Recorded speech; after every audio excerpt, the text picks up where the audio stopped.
Hello everyone, তোমরা কেমন আছো? আশা করি ভালো আছো। ওকে, ভালো থাকো, সুস্থ থাকো। Welcome back to my kitchen. এসো, আজকের লাঞ্চে কি বানিয়েছি সেটা তোমাদের সঙ্গে একটু শেয়ার করি। আজকে আবার আমাদের পাশের বাড়িতে একটা হরিনাম দিয়েছে, সেখানে আবার কন্টিনিউ হরিনাম হচ্ছে। কথাগুলো কতটা শুনতে পাবে সেটা জানি না, তবু তোমাদের সঙ্গে একটু রান্না শেয়ার করি, কারণ ভিডিও তো একটা দিতে হবে বলো, ওই জন্যই করা। মন ভালো নেই, তবুও রুটিন বাই জীবন চালাতে হচ্ছে, বুঝতে পারছো? সবাই আমাদের একই অবস্থা এখন।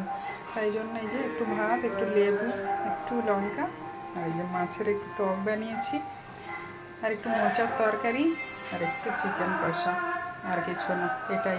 ডালও করিনি, ভালো লাগছে না ডাল খেতে, আজকে ইচ্ছেও করছে না, ওই জন্য আর ডাল বানাইনি আজকে।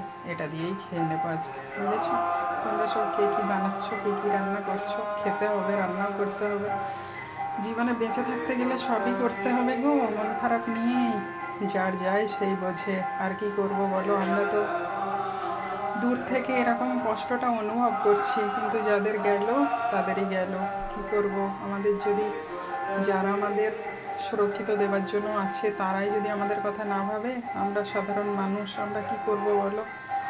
আমাদের সারা জীবনে পরাধীন হয়েই বাঁচতে হবে, কিচ্ছু করার নেই। তবুও বেঁচে থাকতে হবে, ইচ্ছে করে তো আর কেউ মরে যেতে পারে না।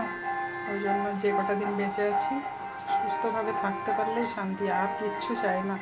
আমরা তো বেশি কিছু কারো থেকে কিচ্ছু চাই না, শুধু সুস্থ জীবনযাপন, আর কিচ্ছু না গো। তাই সবাই ভালো থেকো, সাবধানে থেকো, একে অপরের যতটা পারবে উপকার করো, তাহলেই মনে হয় এই সমাজে সব থেকে ভালো।